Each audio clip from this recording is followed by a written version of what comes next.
अस्सलाम वालेकुम दोस्तों, मेरा नाम है मोहम्मद रियाज और आप देख रहे हैं हमारी हज 2024 की वीडियो सीरीज। दोस्तों, जैसा आप सबको मालूम है कि हज का एप्लीकेशन का जो डेट है 15 जनवरी 2024 वो कंप्लीट हो चुका है। अब हज एप्लीकेशंस बंद हो गए हैं। हज कमेटी अब जो है कि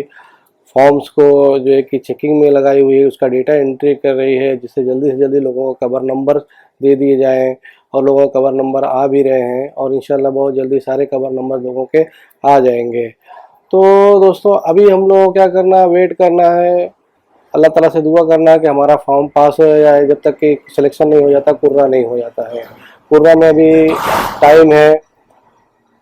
तो आज मैं एक काम की चीज़ आपके लिए लेके आया हूँ, एक ऐसी सलाह लेके आया हूँ जो कि थोड़ा खर्चीली एक्सपेंसिव है,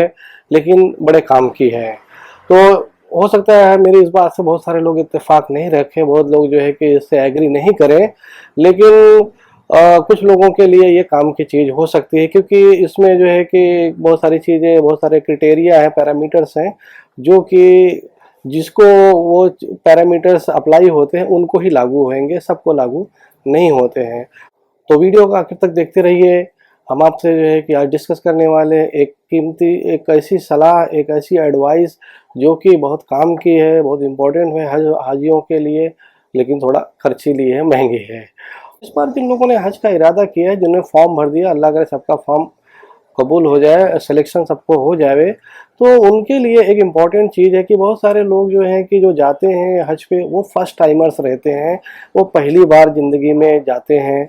हज पे। और बहुत सारे लोग उसमें ऐसे भी रहते हैं कि जो पहली बार किसी छोटे गांव से, किसी शहर से, कोई कस्बे से जो है कि दूसरे देश के लिए निकलते हैं। बहुत सारे लोग रहते हैं जो कि फ़्लाइट में फ़र्स्ट टाइम बैठते हैं, एयरपोर्ट को फर्स्ट टाइम देखते हैं और दूसरे देश को पहली बार देखते हैं। तो ये जर्नी जो होती है बहुत हेक्टिक हो जाती है, कन्फ्यूजन हो जाती है, एंग्जाइटी वाली हो जाती है कि लोग बहुत परेशान रहते हैं, कंफ्यूज रहते हैं कि मतलब क्या करें, मतलब क्या करें, कहीं यहाँ पे कोई मिस्टेक ना हो जाए, कोई गलती ना हो जाए, पता नहीं मतलब एयरपोर्ट पे क्या होएगा। क्योंकि एयरपोर्ट के बारे में बहुत सारे लोग बताए रहते हैं कि एयरपोर्ट पे बहुत सारी सख्ती होती, चेकिंग बहुत सख्त होती है। और जो है कि सऊदी का कानून कैसा है, वहाँ रहने का कैसा है, वहाँ का इन्वायरमेंट कैसा है, मतलब वहाँ का तापमान, टेम्परेचर कैसा है, वहाँ पे धूप कैसी होती है, गर्मी कैसी होती है, और वहाँ पे लोग जो है कि भाषा कौन सी बोलते हैं। सब लोग जो है कि हिंदी नहीं समझते हैं, इंग्लिश नहीं समझते हैं, और जो है कि अरबी में बात करते हैं। तो ये सब चीज़ों का कन्फ्यूजन, ये सब लोगों का डर जो है कि एक हमेशा से मतलब फोबिया जो हो जाता है हाजियों को, शुरू से ही उनके डर मतलब दिलों में बैठ जाता है, जो फर्स्ट टाइमर्स रहते हैं। और कभी कभी तो जो है कि सेकंड टाइमर्स वगैरह रहते हैं, उनको भी मतलब कॉन्फिडेंस नहीं रहता है, तो उन्हें भी ये चीज़ का डर रहता है। लेकिन खास करके पहली बार जो लोग जाते हैं उनको ये चीज़ का डर रहता है। तो सबसे पहले मैं आपको बता दूं कि जो है कि इसमें बहुत सारी चीज़ों को आपको डरने की ज़रूरत नहीं है, क्योंकि आप एक पैकेज के थ्रू जा रहे हैं। हज कमेटी ये सब सारी चीज़ें जो है कि आपके लिए अरेंज करती है। तो आपको एयरपोर्ट पे भी जो है कि नॉर्मल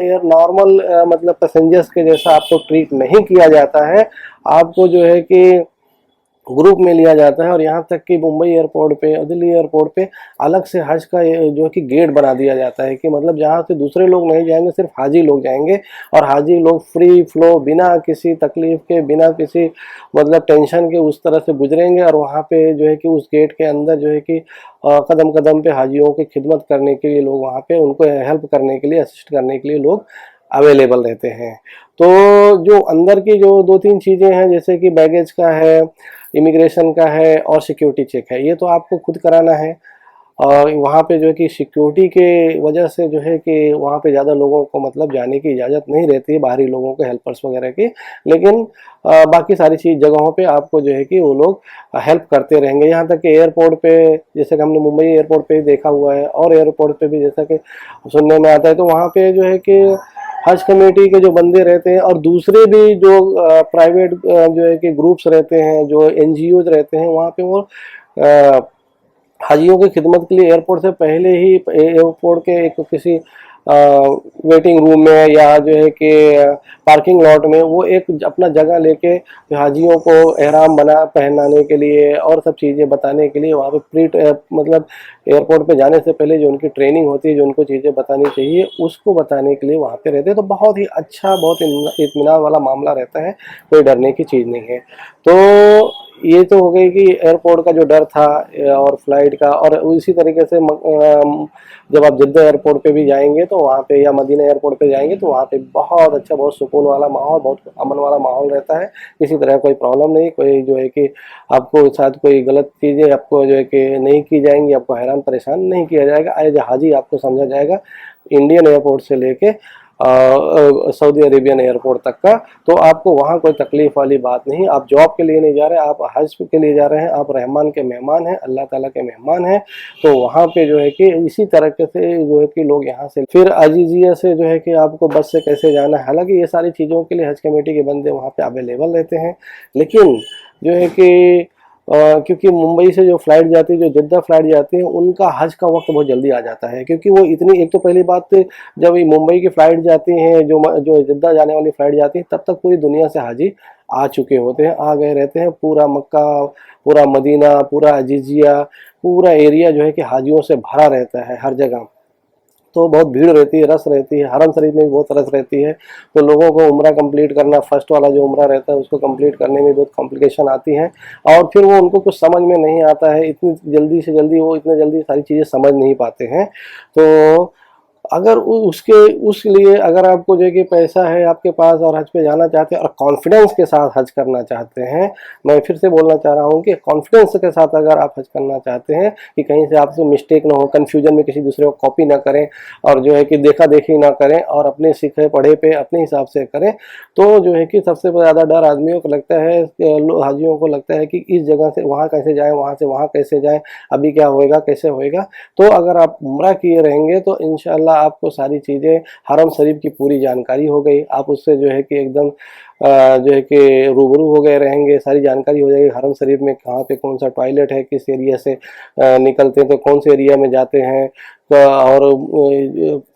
अलग अलग रास्ते किस एरिया जाते हैं, होटल कौन सी है, कौन सा मिसफला एरिया है, कौन सा जरवाल का एरिया है, कौन सा जो है कि अजियाद का एरिया है। ये सारी चीज़ें आपको बहुत अच्छे से जानकारी हो जाती हैं, और आपको कॉन्फिडेंस आ जाता है कि मैं तो हरम में अमन अमान ही होता है, लेकिन आपको कॉन्फिडेंस आ जाता है एक बार अगर उम्रा पे जा के चले आए रहते हो। जितने लोगों ने उम्रा किया हुआ उनसे आप देखो, पूछो तो कितने कॉन्फिडेंस से आपको बताते हैं।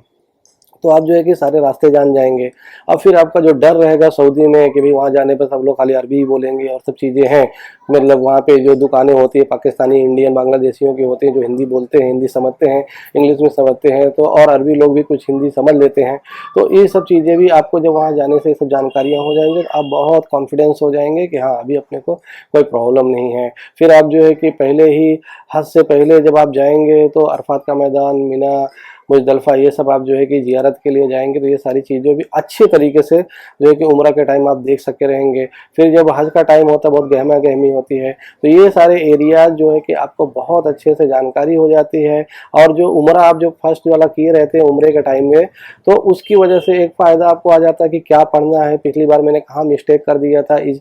जो है कि कब जो है कि इस्तेलाम करना है, कब जो है रमल करना है, कब इस्तेबा करना है, ये सारी चीज़ें जो है कि आपको एक बार मिस्टेक सबसे होती ही है। तो अब नेक्स्ट टाइम आप जो है कि उसको जो है कि आप खुद रीअसेसमेंट कर लेते हैं कि मैंने पिछली बार कहाँ गलती की, अब नहीं करूँगा। और उसके बाद जब आप उम्रा पे जाते हैं तो 3-4 उम्रे एक्स्ट्रा आप करते हैं बाद में, मस्जिद आयशा रज़ियल्लाहु अन्हा से,